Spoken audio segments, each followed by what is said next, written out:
Ngayong Pasko, abala ka na naman sa pagluluto. Piliin lang ang safe at trusted na LPG, Petron Gasol. Tama sa timbang, safe pa ang pamilya ngayong Noche Buena. Ang sigurista, Petron Gasolista. Sa unang hirit, serbisyong totoo ang unang hirit, ang saya-saya. Sa unang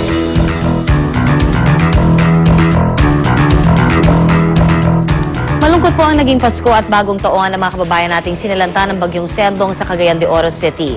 Sa pinakuling bilang, 672 taga roon ang naitatalang patay dahil po sa trahedya.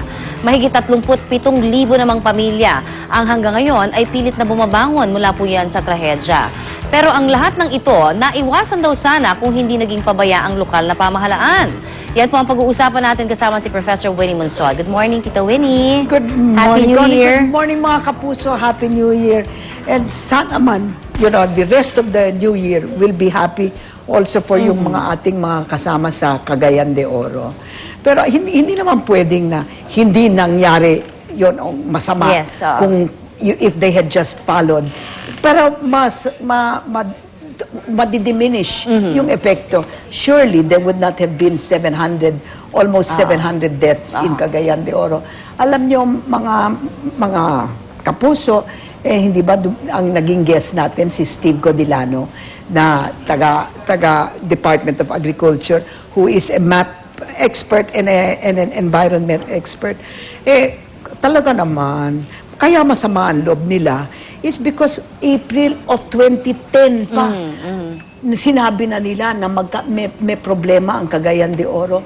Tapos July of 2010, pumunta sila sa nagkaroon ng kongreso, the Climate Change Congress of the Philippines. I know that, mga kapuso, because Archbishop Ledesma is the convener and my husband is the co-convener of that climate change. So talagang pinuntahan na nila. Nag-abiso so hindi na. pwedeng sasabihin ng local government officials na hindi nila alam. Alright. Ayun. At kaugnay po niyan, makakapanayam din natin sa pamamagitan ng telepono naman si Cagayan de Oro City Mayor Vicente Emano. Magandang umaga po sa inyo, Mayor Emano. Magandang umaga po sa inyo.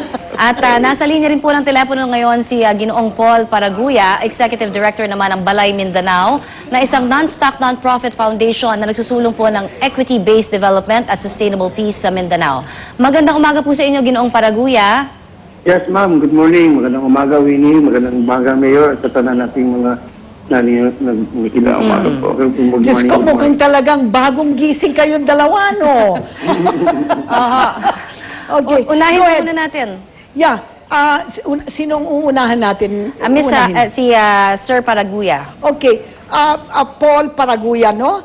Si Yes, Winnie, Winnie, ito good po. morning. Oo.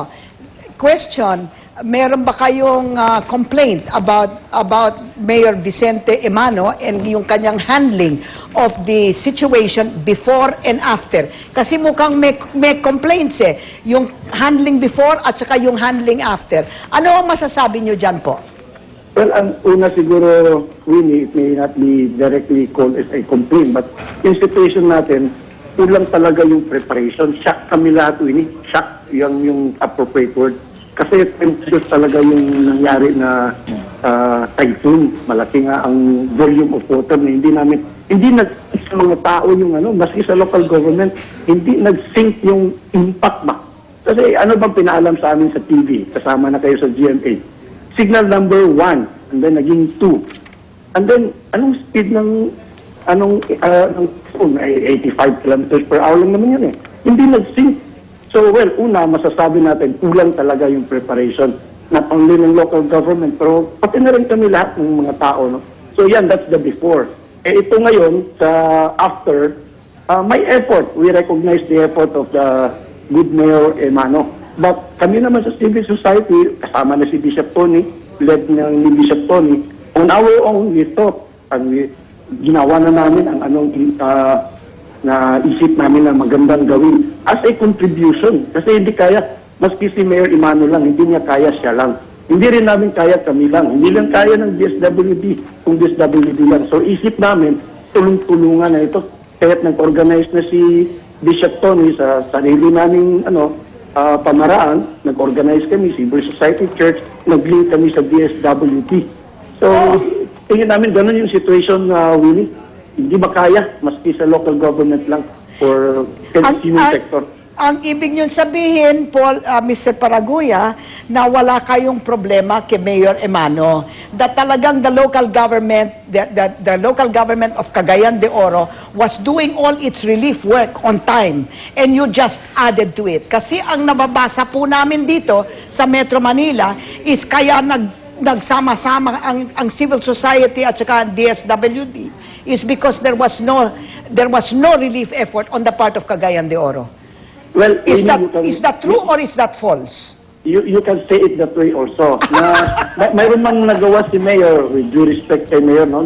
Mayor, with due respect, tingin namin kulang talaga yung nagawa ng local government. Okay. Kaya tingin namin, we will have to contribute kasi tremendous yung take on Okay. Okay, Parang ganun. we do not want to put you in a hot seat. Let's put Mayor Emano on the hot seat. Good morning, Mayor. O, ayan po ang criticism sa inyo, no, ha?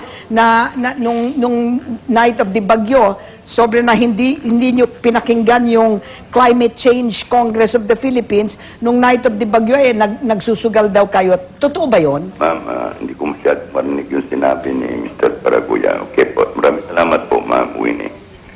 Sobra na po. Pero kung hindi nyo kami mga kilala po, kami lahat, kung mabasa nyo yung nasa diaryo, lahat yung may komentaryo laban sa akin ng totoo lang, magkalaban ko lahat ng politika yun. Ang iba tumakbungan nung nakarang eleksyon at talo po. Ano?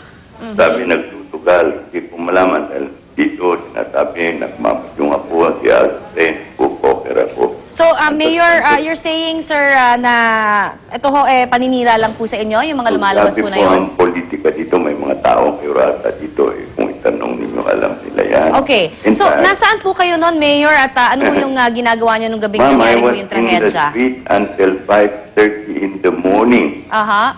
Kasama ko na nga yung mga sekretarya ko dahil ugali ko na pagkagabi nagpapatrolya ako sa Cagayan de Oro. But Mayor, Yes, ma'am. Mayor, you were on the street until 5:30 in the Yes, morning. ma'am. Definitely. A lot of people saw me there, Oo. ma'am. Ang tanong po what time did you go out on the street? I was out by 7:30. Hindi pa wala In the- pang in the kalakasan evening. ng ulan doon. Ayan, so klaro na ngayon yan. Ma'am, sinabi nagpunta ako sa Christmas party. Totoo po yan. Dahil while I was patrolling, yung brother kong mayor, tumawag kung pwede ako makadaan sandali, mag-speak lang. So, it was on the way. Dumaan ako for 5 minutes, hindi na nga ako kumain. Balik ako kagad and continued with my patrol. Okay. But definitely, ma'am, I was in the street until 5:30.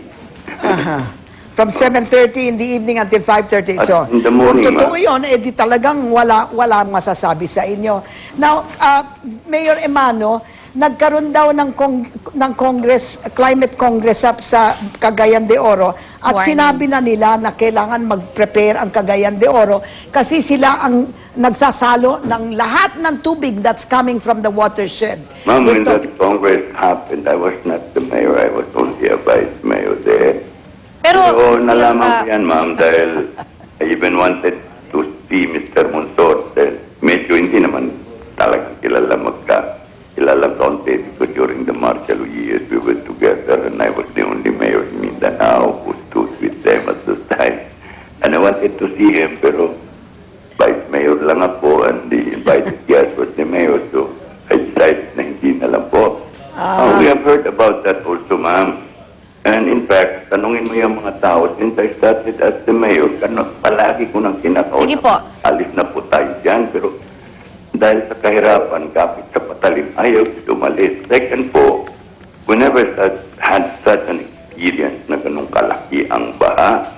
Hindi naman dapat magtulungan na lang sana. Kung may sihin dito, yung walang hinto na pagputol ng mga kakatahoy doon sa pandang bukid noon. Ayan. Po, hindi po dapat kami ang sisihin po. Sino ho nagbigay nung yung mga titulo daw doon sa mismong river para doon sa mga residente doon? Maraming salamat po. You know po, yung mga taong yan, mayroon na pong affidavits nila notaryado pa. Started to live there 47 years ago. I was only 18 years young then when they started to live in the area. And besides, ma'am, before me, marami kong mayors na naupo dyan. Bakit ako ang sinisisi ngayon? Pag upo ko, kinausap ko na mag-ipa tayo. In fact, I have my executive order. I can give you a copy immediately after I sat down, and nobody should be allowed to live along the riverbank anymore. So ano ho ang... Go ahead. Go ahead. So ano ho ang gagawin natin ngayon? Sinasabi nyo na meron na tayong binibigay na direktiba na bawal na ho talaga. At may papatupad ho yan bilang mayor na ho kayo ngayon. Ayun ang order po ng punong bayan, ng presidente. Ay gumagawa ko ngayon ng bagong relocation site, Okay. of an area of about 9 hectares po. Muna, so you're saying, we just want to make this clear, Mayor Emano, Yes, ma'am. na nung umupo kayo, may executive order na po kayo na kailangan i-clear yung mga... Yes, ma'am. Bakit hindi na-implement yon? Ayaw umalis ang tao, ma'am. Alangan naman na pilain ko, pilitin ko dahil sa kahirapan, walang matira. And besides, again, let me... wala kayong alternative location para sa kanila. Meron, ma'am. Meron. Oh. Sinabi na sa kanila. Ayaw nilang umalis talaga dahil doon na sila pinanganak, ang mga magulang na doon na namatay ka sa patalim dahil Okay. sa kahirapan. Okay. So in the final analysis, Mayor, kasalanan ng mga tao. Hindi, ma'am.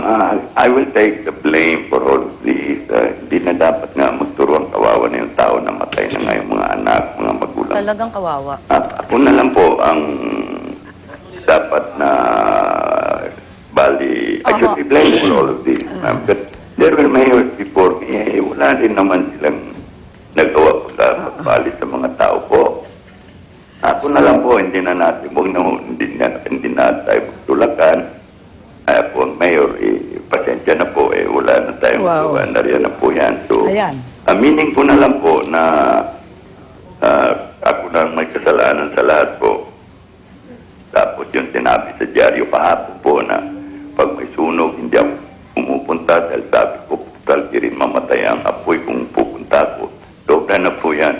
Hindi siguro ako magiging official for the last 2 years na kung gano'n naman po ang pagkaklase ng pagka-official ko po. So kung inaamin niyo po na may kasalanan kayo, Mayor, ano ang inyong parusa sa inyong sarili? Ma'am, hindi ko man naamin na may kasalanan ako. I'll just take the blame for all of this. It's not your fault, but you're taking the blame. Yes, ma'am. Yan Oh. lang po. Kay How noble. nagawang isyong politika. Parang malabo ho yata yun. Pero anyway, Mayor, ano na lang ho ang mensahe ninyo kasi obviously, ngayon po, parang nagkakaroon talaga ng confusion kami kung ano ba talaga. Kayo ho ba talaga, umaamin dun sa Hindi kasalanan? nga He O is hindi? taking the blame, but it's not his fault. Okay. Ayun na nga, nagpamisa si Thank po namin. Alright. Sinakyan nila na anti-mat pag nagpalabas ng text messages. Oh, God in Unay for heaven. the prayer for the dead. Okay. Tapos pinatukan ng mga kalaban ko, nagmarcha Alright. sila. 30 lang naman sila katao, nagmarcha po papunta sa Sige po, Mayor, maraming salamat po sa inyo pong Salamat pag-amin po. and for taking the blame na And Cagayan de Oro City Mayor Vicente Emano. Salamat po, magandang umaga po. And Paul, At kay Paraguya. Balay Mindanao Executive Director Paul Paraguya at syempre po kay Tita Winnie. Thank you very much, Tita Winnie. Happy New Year Happy again. New Year po. Samantala, ngayon po naman puntahan natin ang unang balita.